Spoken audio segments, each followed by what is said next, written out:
이제 하나님 말씀 이제 보는데요. 오늘 말씀은 요한계시록 5장 1절부터 14절입니다. 오늘 말씀을 우리가 이 계시록을 보면서 그 상황을 좀 이해하기 위해서는 화면을 보면서면 좋겠다라는 생각으로요. 동영상을 준비했습니다. 말씀을 대신하겠습니다. 부탁하겠습니다.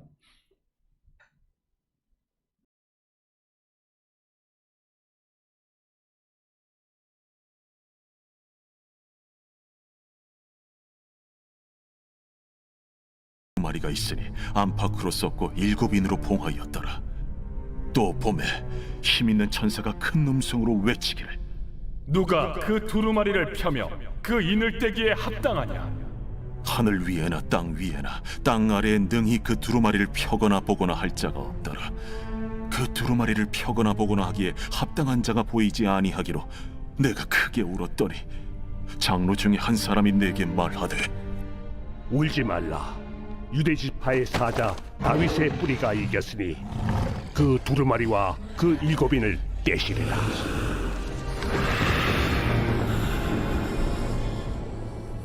내가 또 보니 보좌와 내 생물과 장로들 사이에 한 어린 양이 서 있는데 일찍이 죽임을 당한 것 같더라.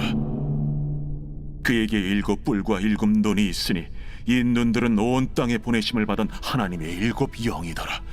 그 어린 양이 나와서 보좌에 앉으신 이의 오른손에서 두루마리를 취하시니라.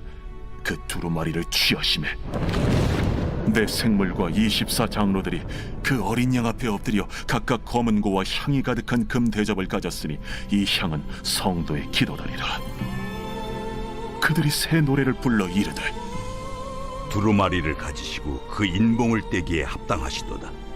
일찍이 죽임을 당하사 각 족속과 방언과 백성과 나라 가운데서 사람들을 피로 사서 하나님께 드리시고 그들로 우리 하나님 앞에서 나라와 제사장들을 삼으셨으니 그들이 땅에서 왕노릇 하리로다. 내가 또 보고 들으매 보좌와 생물들과 장로들을 둘러선 많은 천사의 음성이 있으니 그 수가 만만이요 천천이라 큰 음성으로 이르되, 죽임을 당하신 어린 양은 능력과 부와 지혜와 힘과 존귀와 영광과 찬송을 받으시기에 합당하도다. 내가 또 들으니 하늘 위에와 땅 위에와 땅 아래와 바다 위에와 또 그 가운데 모든 피조물이 이르되, 보좌에 앉으신 이와 어린 양에게 찬송과 존귀와 영광과 권능을 세세토록 돌릴지어다. 내 생물이 이르되, 아멘. 장로들은 엎드려 경배하더라.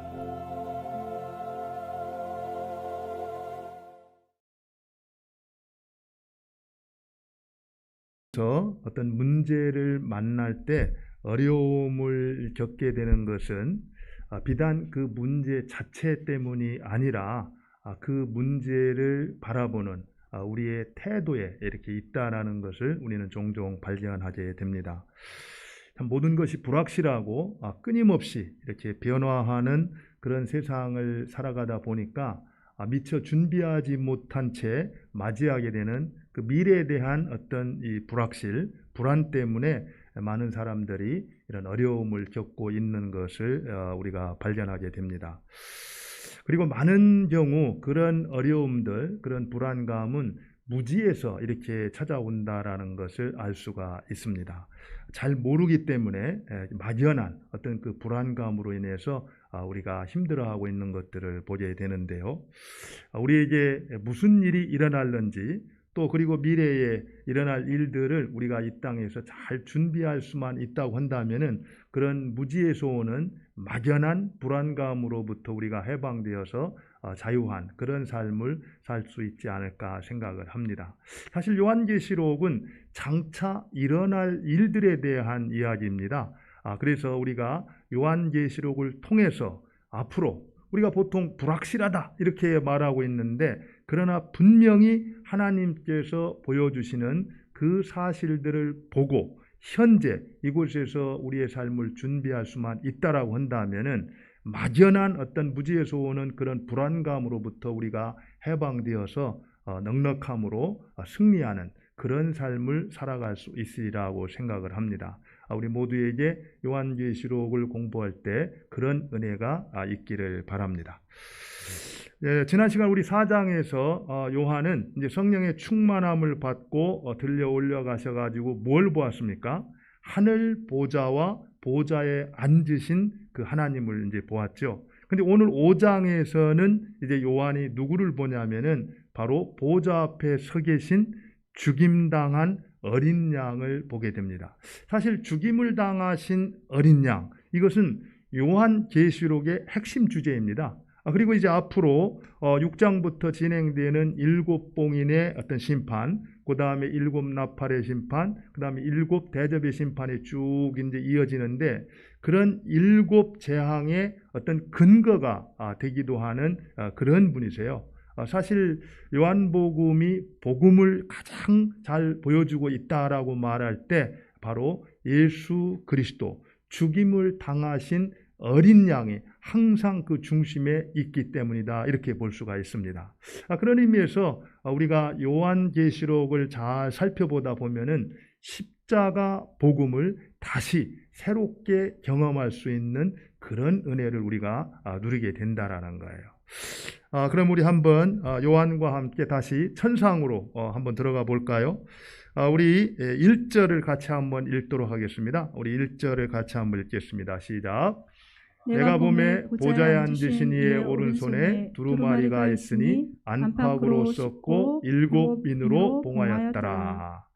이제 요한이 다시 이제 천상에서 하나님께 집중을 했는데, 보좌에 앉으신 그 하나님의 오른손에 뭐가 있었습니까? 두루마리가 하나 있었어요. 그런데 그 두루마리를 가만히 살펴봤더니 안팎으로 쓰여져 있었습니다. 그리고 7인으로 봉하여졌더라, 이렇게 말하고 있어요. 사실 이제 이 내용을 보면은 하나님 오른손에 들려 있다라는 사실만으로도 그 두루마리는 어떻습니까? 굉장히 귀한 것이다, 중요한 것이다라는 것을 알 수 있어요. 그런데 거기다가 어떻게 했어요? 7인으로 봉인되었다. 7개의 인이 이렇게 찍혀져 가지고 봉하여졌더라라는 사실을 통해서 이것이 굉장히 중요하고 또 귀한 것이다라는 것을 우리는 직감적으로 알 수가 있습니다. 그래서 이제 그것을 쳐다보고 있는 그때에 이제 천사가 뭐라고 말합니까? 2절을 한번 볼까요? 2절을 봤더니 2절 같이 읽겠습니다. 시작. 또 봄에 힘있는 천사가 큰 음성으로 외치기를 누가 그 두루마리를 펴며 그 인을 떼기에 합당하냐 하나. 누가 그 두루마리를 펴며 그 인을 떼기에 합당하냐, 이렇게 질문을 하고 있습니다. 사실은 오늘 이제 말씀은 이 부분에 대한 말씀이다, 이렇게 볼 수 있어요. 과연 누가 그 두루마리를 펴고 그 인을 뗄 것인가? 그것을 떼기에 합당한 자가 누구인가? 이것이 이제 오늘 말씀의 주제다, 이렇게 볼 수가 있습니다. 이제 그래가지고 요한이 그 소식을 듣고 정말 누가 그것을 떼기에 합당할 것인가를 찾았어요. 3절을 한번 볼까요? 3절에 보니까 하늘 위에나 땅 위에나 땅 아래에 능히 그 두루마리를 펴거나 보거나 할 자가 있었습니까? 없었습니까? 없었습니다. 정말 그게 중요한 두루마리였고, 또 그것을 누군가가 떼어줘야만 그 귀한 것들이 펼쳐질 수 있는데, 그것을 떼거나 펼 자가 이제 없었다라는 거예요. 그래서 이제 그것을 안타깝게 여겼던 요한이 어떻게 반응을 합니까? 4절을 한번 볼까요? 4절. 그 두루마리를 펴거나 보거나 하기에 합당한 자가 보이지 아니하기로 어떻게 했습니까? 요한이 크게 울었다, 이렇게 말하고 있습니다. 크게 울었다. 그랬더니 결국에 5절에 가면은 결국 그 두루마리를 펼 자가 누구인가가 이제 선포가 됩니다. 우리가 여기서 한 가지 좀 주목할 필요가 있습니다. 여기서 사실 요한이 자기가 이 두루마리를 펴고 좀 그것을 떼어서 누군가가 그 안에 있는 것들을 실행하기를 원했는데 그럴 자가 없어서 안타깝게 생각을 했다, 이렇게 말을 하고 있잖아요. 그런 가운데 요한이 그 안타까운 가운데 가만히 있었던 것이 아니라 크게 울었다, 이렇게 말을 하고 있습니다. 여기서 이제 크게 울었다라는 것은 단순하게 울었다라는 것이 아니라 애통해하면서 통곡하면서 하나님 앞에 기도했다, 이런 의미가 있습니다. 그리고 그리하였을 때 그에 대한 응답으로 이제 장로 중 하나가 와서 울지 말라 하면서 누가 그것을 뗄 것인가를 가르쳐 주는 것을 우리는 볼 수가 있어요. 이 사실을 통해서 우리가 알 수 있는 것은요, 우리가 살아가면서 어떤 인생의 참 중요한 문제, 어려운 일을 당했을 때 내가 어떻게 해야 할 것인가? 어떻게 해야 됩니까? 오늘 말씀을 보면은 요한은 크게 울었다라고 그랬고, 그 울었던 것에 대한 응답으로 이 답을 얻었다고 그랬잖아요. 이런 것들을 보면서 우리도 인생을 살아갈 때 어려운 문제를 만나면은 그냥 그 문제 앞에서 절망하고 한탄할 것이 아니라 그 문제를 들고 하나님 앞에 나가서 정말 통곡하면서 기도하는 그런 일들이 있어야 된다라는 겁니다. 그런 일들을 통해서 우리의 삶이 바뀔 수가 있고 문제가 해결되는 것을 경험할 수가 있다라는 거예요. 한번 돌아볼 수 있었으면 좋겠어요. 내가 지금 나는 어떤 문제를 만나 어떤 어려움을 겪고 있는가, 또 그런 어려움을 겪을 때 나는 어떤 반응을 보이는가, 무엇을 하고 있는가. 정말 요한이 그랬던 것처럼 하나님 앞에 나아가서 간절함으로 통곡하면서 기도를 하고 있는가. 어떻습니까, 여러분들? 사실 지금 우리 교회가 과거에 어떤 20년, 30년 전에 우리 선조들의 어떤 믿음하고 지금 우리의 어떤 차이가 있다면은 이런 부분에 있어서 따라가지를 못하고 있다, 이런 생각이 들어요. 정말 과거에 우리의 믿음의 선조들은 아는 것이 많지는 않았지만 순수하게 정말 어려움을 당했을 때 하나님만을 의지하고 주님 앞에 나가서 금식하며 간절하게 기도했던 그런 기도의 영성이 있었습니다. 그리고 그 하나님께서 그 순전한 믿음을 보시고 응답하셔서 기도의 응답으로 문제를 해결하고 또 그 해결하신 하나님을 간증하면서 복음을 전했던 그런 일들이 참 많이 있었는데, 지금 우리의 모습은 어떠한가? 너무 폼나게 아주 세련되게 주님을 따르다 보니까 어려움을 만나면은 해석하고 판단하고 그냥 지나치는 경우가 있지 않습니까? 그러면서 왜 하나님이 내 기도를 들어주시지 않는가? 왜 이 문제를 해결해 주시지 않는가? 그러면서 원망하고 불평하는 것들이 이제 우리의 모습 가운데 자주 보이게 되는데요. 우리가 어려움을 만났을 때 기도하는 것, 이것만큼 귀한 것은 없다라는 거예요. 특별히 우는 것, 정말 문제를 붙들고 울 때 거기에 이제 답이 있다라는 겁니다. 우리가 이제 이 모습을 생각할 때 느헤미야를 생각할 수 있잖아요. 느헤미야가 고국으로부터 소식을 듣죠. 예루살렘 성이 무너지고 성벽이 다 회파가 되었다라는 그런 안타까운, 그리고 그곳에 남아있는 사람들은 능욕을 받고 어려움을 당한다라는 소식을 듣습니다. 그런 소식을 들었을 때 느헤미야가 어떻게 합니까? 그 소식을 듣고 울며 기도하고 금식하면서 하나님의 은혜를 구했다라고 얘기를 하고 있어요.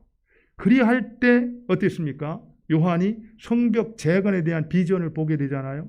그리고 그 비전을 보고 실제로 성벽 재건을 완성함으로써 이후 이스라엘의 재건을 하는 큰 역할을 하는 것들을 보게 됩니다.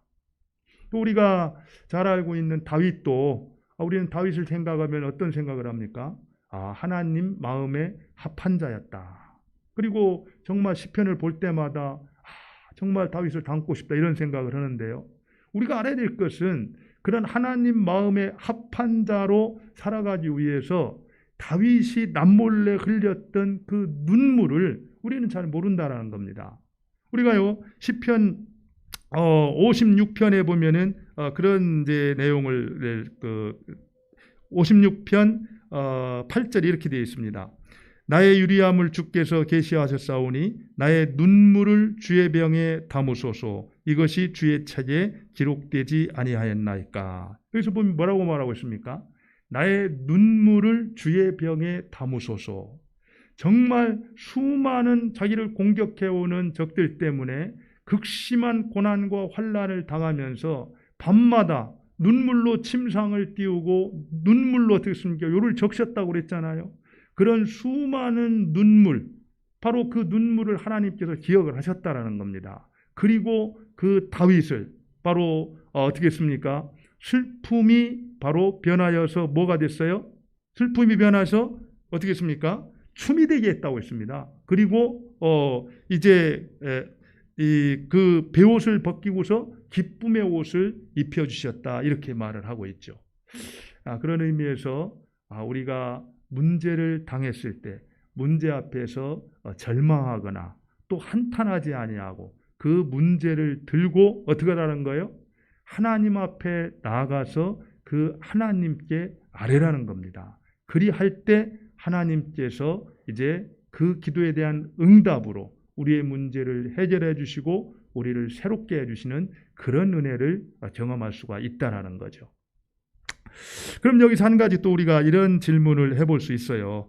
여기서 이 두루마리를 쭉 보면서 이 뗄 자가 없어가지고 이제 요한이 울었다, 이렇게 말하는데 도대체 그 두루마리에는 무엇이 기록되어 있을까?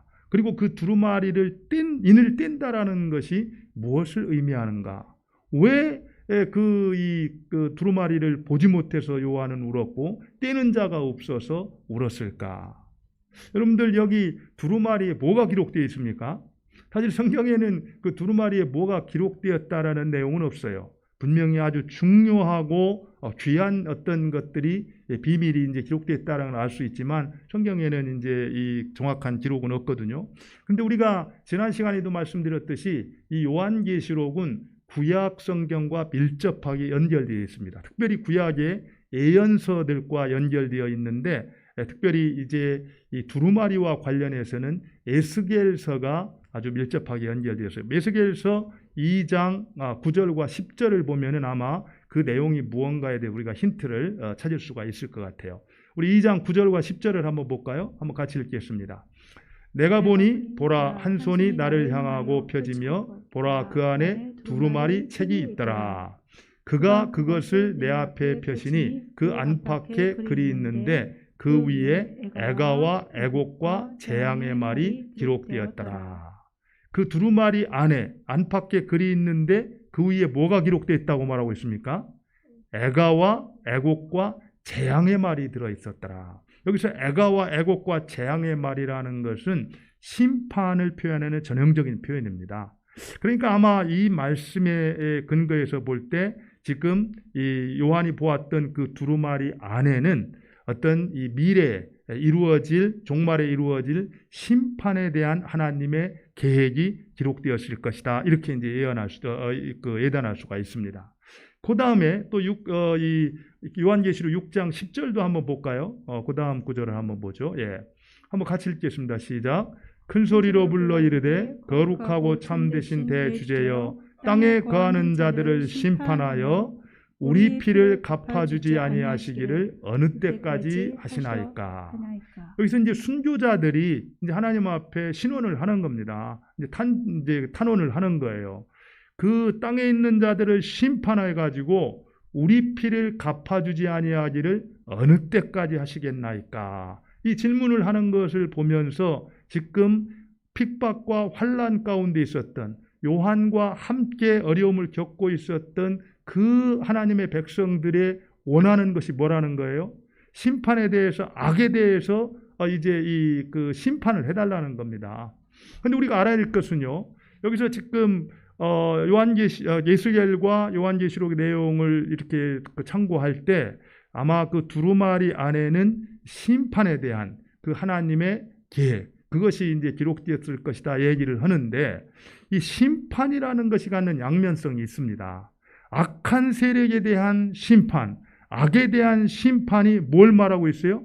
하나님의 백성들, 하나님을 신실하게 따랐던 사람들에게는 구원이 된다라는 겁니다. 그렇기 때문에 요한이 간절히 원했던 것은 바로 악에 대한 심판이고, 바로 이 악한 세력, 하나님을 대적하는 자들에 대한 심판이기도 했지만, 고난받고 핍박받고 있었던 하나님의 백성들에 대한 구원을 간절히 원했다라는 거예요. 그랬는데 그 인을 뗄 자가 없음으로 인해서 요한이 어떻게 했다라는 거예요? 울며 통곡을 했다라는 겁니다.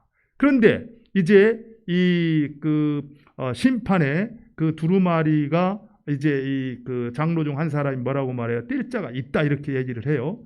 그런데 여기서 이제 그 두루마리 안에 기록된 내용이 바로 종말에 일어날 그 심판에 관한 하나님의 계획이다 이렇게 말을 하는데, 그렇다면은 그 내용이 그거라고 한다라고 할 때 이 인을 뗀다라는 거, 이것을 그 인을 뗀다라는 것이 무엇을 의미하는가?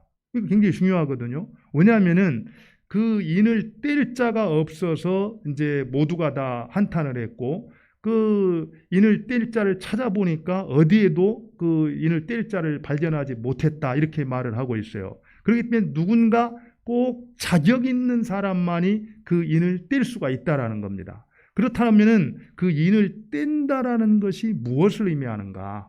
이것도 굉장히 중요하거든요. 인을 뗀다라는 게 무엇을 의미하는가? 그 얘기는요, 바로 종말에 하나님이 계획하신 그 심판을 집행하신다 이 말입니다. 심판을 집행하신다라는 그 말 가운데에는 고난받고 핍박받는 자기 백성들을 구원하신다 이 사실이 같이 있는 것이죠. 그렇기 때문에 인을 떼는 것이 중요할 뿐만 아니라 인을 뗄 사람은 분명히 자격이 있는 사람만이 그 인을 뗄 수가 있었다라는 거예요. 그럼 한번 볼까요? 누가 그 인을 떼기에 합당합니까? 우리 한번 5절을 보겠습니다. 5절. 우리 같이 한번 5절을 보죠. 5절 같이 한번 읽죠. 시작. 장로 중 한 사람이 내게 말하되 울지 말라. 유다 지파의 사자 다윗의 뿌리가 이겼으니 그 두루마리와 그 7인을 떼시리라 하더라. 이제 장로 중 한 사람이 이제 요한이 울고 있을 때 찾아와서 뭐라고 말하고 있습니까? 울지 말라. 그러면서 이제 답을 주는 거죠. 유다 지파의 사자. 여기 사자는 메신저가 아니고 라이언입니다. 동물의 사자죠. 힘센 사자. 유다 지파의 사자 다윗의 뿌리가 이겼으니 그 두루마리와 그 7인을 떼시리라. 근데 여기서 우리가 알아야 될 것은 유다 지파의 사자. 우리가 창세기 49장에 보면은 이제 이 야곱이 그 자녀들을 축복할 때 유다를 축복하면서 유다를 이제 사자로 이제 표현을 합니다. 그리고 다윗의 뿌리라는 것은 바로 다윗의 후손으로 태어날 이제 메시아를 이제 가리키고 있는 거죠. 그런 의미에서 여기서 누가 인을 뗄 것인가? 그 얘기는 바로 유다 지파의 사자 다윗의 뿌리, 바로 약속하신 메시아가 그 인을 뗄 수가 있다. 이렇게 말을 하고 있습니다. 그래서 이제 요한은 그렇다라고 그러면은 그 사자와 같은 당당한 모습의 메시아가 이제 등장할 것으로 생각을 했을 거예요. 그런데 6절에 보니까 반전이 일어납니다. 이제 6절을 보니까 요한이 보았던 게 뭡니까? 같이 한번 읽어볼까요? 내가 또 보니 보좌와 네 생물과 장로들 사이에 한 어린 양이 서 있는데 일찍이 죽임을 당한 것 같더라. 누가 서 있었습니까? 사자가 아니라 어린 양이 서 있던 거예요. 어린 양. 근데 또 그 어린 양은 어떤 어린 양이냐면은 일찍이 죽임을 당한 것 같은 그런 어린 양이었습니다. 우리가 여기서요, 이제 이 인을 떼기에 합당한 자가 바로 이 죽임당한 어린 양이라는 사실을 이제 확인하게 되는데, 그렇다면은 왜 요한은 그 인을 떼기에 합당한 자로 그냥 죽임당한 어린 양만을 말하든지 아니면 유다 지파의 사자 다윗의 뿌리로만 말하든지 하면 될 것인데 이 두 가지를 이제 표현하고 있을까? 두 가지 이미지를 소개하고 있을까? 이것을 한번 생각할 필요가 있습니다. 사실 그 사자라는 것은 힘과 권능, 권세를 말하지 않습니까? 그렇지만 어린 양이라는 것은 어떤 희생과 십자가를 우리가 이제 떠올리게 돼요. 그런 의미에서 서로 이제 대조적인 이제 분위기인데, 그러나 우리가 분명히 알 수 있는 것은 다윗 지파의 사자, 바로 이 유다 지파의 사자 다윗의 뿌리가 메시아잖아요. 그리고 죽임당한 어린 양, 이것이 메시아라는 거 우리는 알 수가 있어요. 그렇기 때문에 대조적이기는 하지만 바로 사자와 어린 양은 똑같이 누구를 상징하는 거예요? 바로 메시아 대신 예수 그리스도를 가리킨다라는 것을 우리는 알 수가 있습니다. 여기서요, 우리가 이 두 가지 비유를 통해서 귀한 것들을 발견할 수가 있습니다. 한번 그 다음 줄을 볼까요? 그 다음 줄에 보면은 이제 어린 양, 죽임을 당한 어린 양의 모습을 좀 더 정확하게 요한은 어떻게 설명을 하냐면은 그에게 7뿔과 7눈이 있으니 이 눈들은 어땠다고 했습니까? 온 땅에 보내심을 받은 하나님의 7영이더라. 이렇게 말하고 있는데 7뿔과 7눈이 있어요. 우리가 늘 얘기하듯이 이 뿔이라는 것은 힘과 권능을 이제 상징을 하거든요. 그런데 그 앞에 7이라는 말이 있어서 7은 완전수입니다. 완전한 힘과 능력, 전능하심을 얘기하는 겁니다. 또 눈이라는 것은 모든 것을 다 보고 아신다라는 거예요. 그런데 7이라는 게 포함되어 있어갖고 전지하시다라는 걸 말하고 있습니다. 전능하시고 전지하신 분, 누구를 말하고 있습니까? 하나님을 얘기하는 거예요. 그러니까 결국 죽임당한 어린 양이시지만 그분은 원래 어떤 분입니까?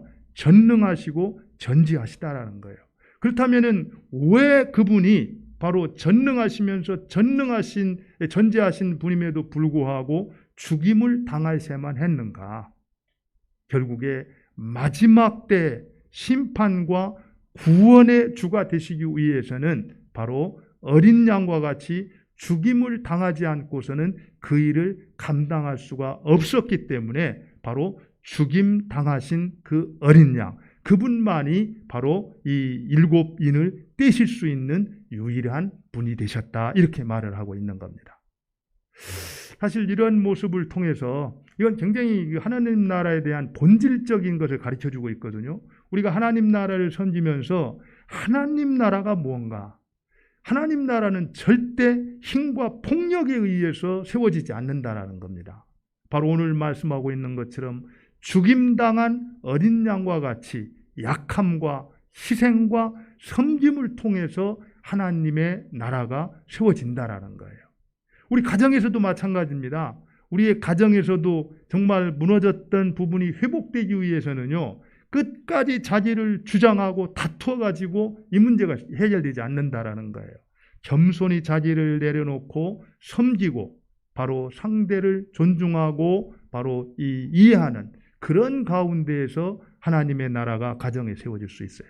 또 사회에서도 마찬가지입니다. 다투고 경쟁하고 힘으로 뭔가 눌러서 하나님의 뜻이 이루어지는 것이 아니라 바로 겸손하게 섬기고 희생하는 그러한 가운데 바로 십자가를 지는 그런 일들을 통해서 세상이 하나님께서 기뻐하는 세상으로 변화될 수가 있다라는 겁니다. 바로 이 사실을 정확히 가르쳐주기 위해서, 다시 말하면은 그 영광이라는 것, 예수 그리스도께서 받으신 영광이라는 것은 무엇을 통과한 영광입니까? 어린 양과 같이, 죽임을 당한 어린 양과 같이 십자가를 통과한 영광이었어요. 우리가 보통 얘기할 때 십자가 없이 면류관도 없다 이런 얘기를 하잖아요. 그런 의미에서 정말 우리가 이 땅에서 우리 교회가 하나님 나라를 건강하게 든든하게 세워가는 그런 공동체가 되기를 원한다면은 먼저 우리는 어떻게 해야 되겠습니까? 예수님처럼 십자가를 지는 그 희생을 마다하지 않는 그런 희생의 길을 걸어갈 때 이것이 가능하다 이렇게 볼 수가 있는 거죠. 이제 그러고 나서 이제 예수님의 모습을 이제 이렇게 소개를 하고 난 다음에 5장 7절을 한번 볼까요? 5장 7절을 보면은 이제 어린 양이 나와가지고 보좌에 앉으신 이의 오른손에서 두루마리를 이제 마침내 취하게 됩니다. 그 두루마리를 취할 때 어떤 또 반응이 벌어집니까? 8장에 보니까 네 생물과 24장로들이 하나님 앞에 엎드려서 이제 찬양을 이제 시작을 하게 됩니다. 5장 9절을 한번 보도록 하죠. 그들이 불렀던 찬양. 우리 같이 한번 읽겠습니다. 이 부분은 오늘 이제 마지막 참 우리가 마음에 새게 될 부분인데요. 같이 한번 읽죠. 시작. 그들이 새 노래를 불러 이르되 두루마리를 가지시고 그 인봉을 떼기에 합당하시도다. 일찍이 죽임을 당하사 각 족속과 방언과 백성과 나라 가운데서 사람들을 피로 사서 하나님께 드리시고, 그 다음에도요, 그들을 우리 하나님 앞에서와 나라와 제사장들을 삼으셨으니 그들이 땅에서 왕노릇 하리로다. 사실 이 5장 8절, 9절, 10절 요 말씀은 이 복음에 대해서 그 어느 곳에서보다 아주 확실하게 소개해 주는 그런 말씀이라고 볼 수 있어요. 죽임을 당한 어린 양, 그분이 우리를 위해서 하신 일이 무엇인가? 여러분들 거기 보면은요, 9절에 두루마리를 가지시고 그 인봉을 떼시기에 뭐라고 있습니까? 합당하다 이렇게 말하고 있거든요. 그 인봉을 떼기에 합당하시도다. 그리고 나서 일찍이 죽임을 당하사 이랬는데, 원래 우리말에는 그 사이가 이렇게 아무것도 없죠. 그런데 원래 원어 성경에 보면 호티 이렇게 말해가지고 왜냐하면 이렇게 말하고 있습니다. 그 죽임당한 어린 양이 인을 떼시기에 합당하시다. 왜냐하면 뭐라고 했어요? 그분이 바로 일찍이 죽임을 당하셨기 때문이다. 바로 십자가를 지시고 죽임을 당하셨기 때문에 그분만이 그 인을 떼기에 합당하시다. 이렇게 말을 하고 있다라는 겁니다. 그래서 이제 인을 떼기에 합당하신 그분이 행하신 일들이 무엇인가를 설명을 하고 있는데요. 여기 보면은 각 족속과 방언과 백성과 나라 가운데, 이것은요 하나님께서 심판하시고 자기 백성들을 구원하시는데 우주적으로 그것이 성취가 된다라는 걸 볼 수가 있습니다. 어떤 민족이나 나라나 어떤 문화의 제한을 받지 아니하고 온 우주 가운데 그것들이 이루어지는데, 어떤 일이 이루어집니까? 사람들을 피로 사서 하나님께 드렸다 이렇게 말하고 있어요. 다시 말하면 여태까지는 그들이 하나님께 있지 않았습니다. 결국에는 죄와 사망으로 이렇게 팔려가지고 사탄의 수하에 있었는데, 그들을 핏값을 지불하고 사서 다시 하나님께로 돌려드렸다 이렇게 말을 하고 있어요. 여기서 피로 샀다라는 말, 이게 굉장히 중요한 말이거든요. 우리가 보통 구원이라는 말과 구속이라는 말을 하게 되는데, 구속이라는 것은 값을 주고 지불했다라는 얘기입니다. 값을.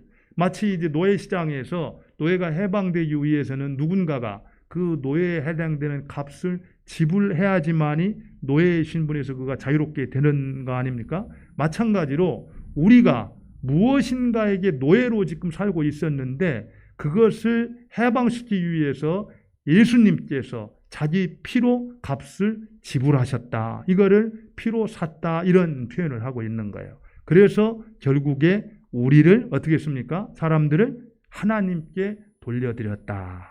하나님의 소유가 되게 하셨다. 이렇게 말을 하고 있는 겁니다. 그리고 난 다음에 어떻게 표현하고 있냐면, 그 다음 볼까요? 그들을 그 다음이요. 또 내가 보고 들음에 보좌와 생물들, 그 10절, 고천, 거기 그들로 하나님 앞에서와 나라와 제사장들을 삼으셨으니 그들이 땅에서 왕노릇 하리도다. 결국에 그들을 사서 하나님 앞에 드렸다라는 것이 무엇을 말하냐면은 결국 그것이 이제 그들로 하여금 하나님 앞에서 하나님의 소유, 하나님의 나라가 되었을 뿐만 아니라 그 하나님 나라를 섬기는 제사장들이 됐다라는 거예요. 하나님께서 우리를 그렇게 존귀한 자로 세워주셨다. 그리고 결국에 그들이 땅에서, 지금 이곳에서 바로 하나님과 함께 어떤 역할을 한다라는 거예요? 세상을 다스리는 그 왕노릇하는 그런 존재로 삼아주셨다. 이렇게 말씀하고 있는 거죠. 사실 이런 모습들을 보면은 내가 누구인가에 대한 아주 정확한 정체성을 확인할 수가 있습니다. 우리는 살아가면서 정말 힘들고 어려운 시대를 살아가고, 또 뭔가가 눌리고 또 아무것도 할 수 없는 어떤 무기력한 그런 것 때문에 힘들어하지만, 정말 하늘에서 하나님께서 우리를 보실 때 또 우리를 어떤 존재로 세워주셨냐면은 하나님 나라요, 제사장이요, 또 하나님과 함께 이 땅에서 세상을 다스리는 왕 노릇하는 그런 존재로 세워주셨다. 이렇게 말을 하고 있습니다. 예, 그러면서 이제 그 다음 또 찬양을 한번 볼까요? 이제 처음에는 이제 네 생물과 장로들이 이제 찬양을 하고 그 다음에 어떻게 했습니까? 천사들. 예, 11절에 보면은 천천만만의 천사들이 이제 찬양을 올려요. 그 찬양 내용을 한번 보죠. 12절입니다. 큰 음성이 이르되, 같이 읽겠습니다. 죽임을 당하신 어린 양은 능력과 부와 지혜와 힘과 존귀와 영광과 찬송을 받으시기에 합당하도다 하더라. 예, 거기 보면 또 이 어린 양에 대한 찬양이 나오고요. 그 다음에 13절을 한번 볼까요? 13절도 같이 한번. 거기 보면 이제 하늘 위에, 그리고 땅 위에, 땅 아래와 바다 위에, 또 그 가운데 있는 누가? 모든 피조물이 또 찬양을 올립니다. 찬양의 내용을 한번 보죠. 보좌에 앉으신 이와 어린 양에게 찬송과 존귀와 영광과 권능을 세세토록 돌릴지어다 하니. 여기서 보면은요, 이제 찬양이 점점 확대되어 가는 걸 보게 되거든요. 처음에는 보좌 주위에 있었던 네 생물과 24 장로가 찬양을 해요. 근데 그 다음에는 좀 더 확장되어 가지고 천천만만의 천사들이 하나님을 찬양하는 걸 볼 수가 있습니다. 그리고 나서 그 다음에는 세상 모든 피조물이 일어나서 하나님을 찬양하는 그런 내용들을 볼 수 있죠. 이것이 바로 천상 예배입니다. 이 사실을 통해서 결국 이 땅 위에서 찬양 받으실 분은 오직 누구라는 거예요? 보좌에 앉으신 이와 어린 양만이 높임을 받고 찬양을 받아야 된다는 거. 그리고 이 땅에 있는 모든 피조물들의 본질, 그것은 책임은 뭐냐면은 하나님을 찬양하는 것이 돼야 된다라는 겁니다. 이런 사실들을 통해서 특별히 이제 오늘 내용을 보면은 참 절묘한 어떤 이 균형이 있어요. 4장에서는 누구를 찬양했냐면은 보좌에 앉으신 하나님을 찬양을 했습니다. 두 차례에 걸쳐서. 그런데 오늘 5장에 보면은 앞에 8절과 11절에 보면은 보좌에 앉으신 하나님을 두 번 찬양을 하고 두 차례 하고요. 13절에 보면은 어떻게 합니까? 보좌에 앉으신 이와 어린 양에게, 이렇게 이제 두 분에게 찬양하는 걸 볼 수가 있습니다. 그러니까 앞에서는 하나님께 대한 찬양을 두 번을 하고, 뒤에서는 어린 양에 대한 찬양을 두 번을 하고, 마지막으로 보좌에 앉으신 이와 어린 양에게 똑같이 이제 함께 찬양을 올려서 균형을 맞추는 그런 모습을 보게 되는데요. 우리가 한번 이 천상에서 드려지는 예배를 통해서 우리가 드리고 있는 예배를 한번 돌아봤으면 좋겠다, 이런 생각이 들어요. 여러분들 어떤 생각을 들었습니까? 저는 이 천상에서 드려지는 예배를 보면서 정말 군더더기가 없이 참 심플하다, 이런 생각을 하면서 예배 대상이 누구였습니까? 분명하잖아요. 보좌에 앉으신 이와 어린 양. 그리고 그 예배의 내용이 무엇입니까? 바로 하나님 되심과 그분이 행하신 것들에 대한 찬송이었어요. 그러니까 우리의 예배도 가장 중요한 핵심은 뭐라는 거예요? 바로 보좌에 앉으신 하나님과 그 어린 양을 예배하는 것이고, 바로 예배할 때 가장 중요한 것은 그 하나님의 하나님 되심과 하나님께서 우리에게 베풀어 주셨던 일들을 기억하면서 그 하나님께 온 마음을 다해서 찬송을 돌려드리는 것, 이것이 우리 예배에 있어서 가장 중심이 돼야 된다는 겁니다. 여기에서 벗어나는 것은 하나님께서 기뻐하는 예배라고 볼 수가 없다라는 것이죠. 우리가 이런 것들을 보면은 우리 예배 가운데에서 초점은 늘 하나님께, 참 우리를 위해서 죽임당하신 어린 양께 이렇게 맞춰져야 될 것이고, 또 우리가 행하는 모든 것들은 그분의 하나님 되심과 그분이 우리를 위해서 행하셨던 일들을 기억하면서 감사와 찬송을 올려드리는 그런 것들이 될 때, 매주 또 우리가 어디에서든지 드리는 그 예배를 통해서 우리 하나님이 영광을 받으신다라는 것입니다. 우리 같이 한번 이 시간 그런 기도를 드렸으면 좋겠습니다. 같이 한번 말씀을 생각하면서 기도를 드리지요. 오늘 말씀을 생각하면서 정말 죽임당하신 어린 양, 그분이 인을 떼시기에 합당하시다. 그분이 바로 심판과 구원의 주관자가 되신다. 그래서 우리의 미래가 우리 주님의 손에 달려있다라는 걸 생각하면서 더 이상 불안해하거나 두려워하거나 염려 걱정하지 아니하고 내가 그분의 말씀을 따라서 순종하며 믿음으로 살아갈 때 마침내 우리를 안아주시고 맞이해 주시는 그분을 배울 수 있을 것이다. 그렇기 때문에 나도 평생 동안 하나님과 보좌에 앉으신 어린 양을 찬송하는 삶을 살리라. 이런 결단이 우리 모두에 있기를 바랍니다. 우리 같이 한번 기도하도록 하겠습니다. 말씀을 생각하면서 기도하죠. 하나님